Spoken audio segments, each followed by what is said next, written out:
Komponen penyusun jaringan. Perkenalkan, nama saya Baga Arinsyah dengan NIM 20050974 dari kelas PTA 2020.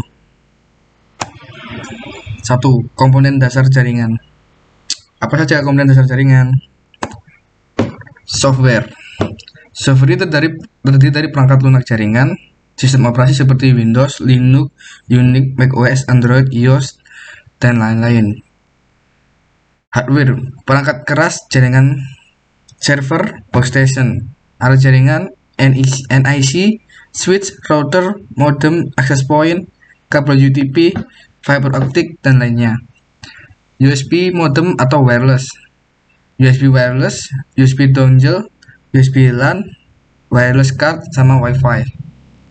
Wireless router, switch atau hub, router, kabel UTP, kabel STP, kabel fiber optik, dan konektor RJ45. Tapi di sini saya tidak akan membahas kabel fiber karena itu untuk selanjutnya. Hub, switch, router. Apa sih bedanya?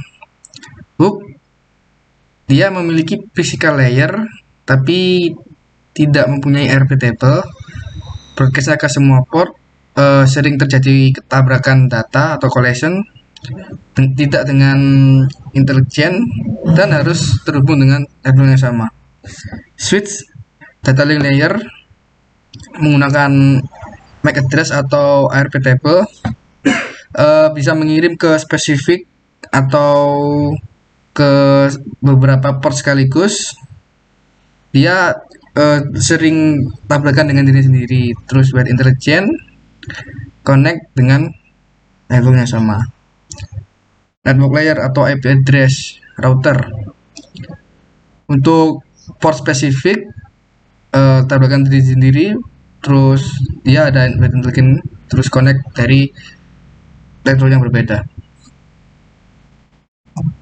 Modem atau modular demulator. Seperti inilah modem, dia bisa menyalurkan sinyal untuk masuk dan sinyal untuk keluar untuk jaringan internet. Pairing, yang dimaksud pairing ini adalah penyambungan antara device, yaitu menggunakan kabel. Di sini ada UTP atau Unsealed Twist Pair atau UTP, terdiri atas 4 warna kabel yang masing-masing memiliki kode yang saling melilit. Kabelnya melilit agar mencegah terjadinya gangguan elektromagnetik atau crosstalk. Ini di belakang ini gambar bentuk UTP.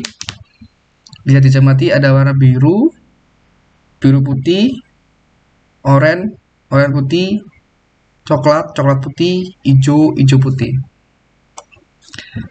Dan ada STP atau Sealed Twist Pair yang punya penutup foil yang menutupi kabelnya. Ada kayak bagian putih-putihnya untuk melindungi kabel. Penutup ini berguna untuk menambahkan lapisan untuk melindungi masalah gangguan elektromagnetik yang berasal dari luar maupun dalam kabel. Standar warna kabel. Apa saja warna kabelnya? Standar warna kabel memiliki beberapa warna, yaitu putih hijau, putih oranye, biru, putih biru, oranye, putih coklat. Ini untuk straight. Untuk cross, terbalik.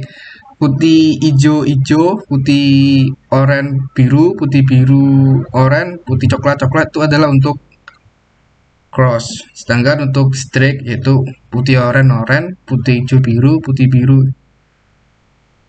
hijau, coklat.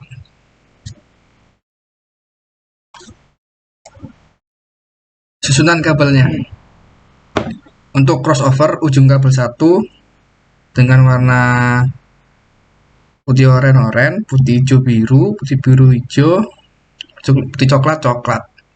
Untuk kabel satunya, untuk yang belakangnya putih hijau, putih oranye biru, putih biru oranye, biru coklat coklat.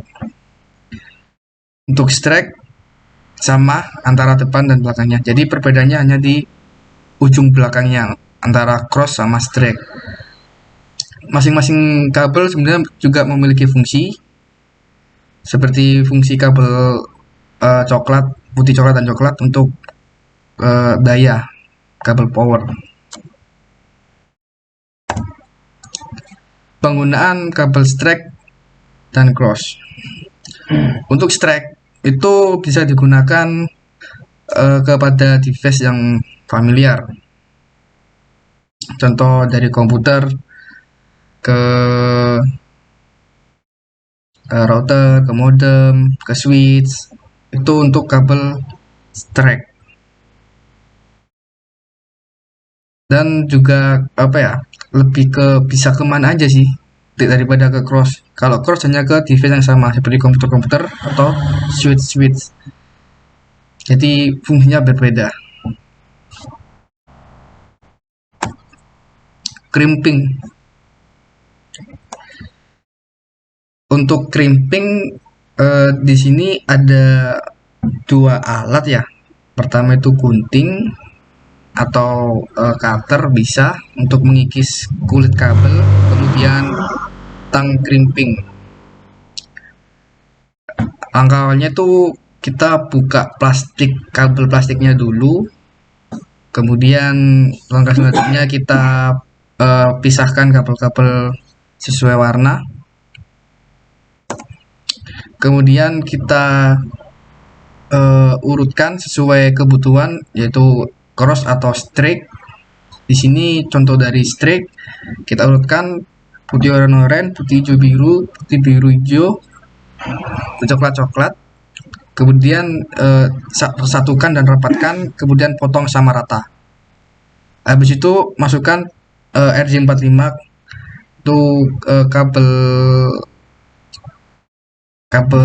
yang seperti apa ya, konektornya untuk bisa masuk ke LAN gitu. Masukkan sama rata sampai semua kabel menyentuh bagian tembaga atau kuningan yang tersedia di sana. Kemudian crimping, tekan hingga bunyi krek sampai semua kuningan tersebut masuk ke dalam, dan pastikan setiap kabel yang berwarna tadi terjepit dengan sempurna. Untuk cross prosesnya sama, bedanya hanya di bagian belakangnya, yaitu putih hijau, hijau, putih oranye, biru, putih biru, oranye, coklat coklat. Kemudian crimping sampai bunyi krek. Crimpingan yang bagus itu crimpingan yang kabel plastiknya masih ada sampai di RJ45. Kenapa? Kalau hanya kabel yang berwarna saja yang masuk, takutnya suatu saat bila ada yang ketendang atau ketarik atau terjepit akan terjadi putus. Hanya lebih baik masih ada kayak jaket di dalam RJ-nya. Terima kasih.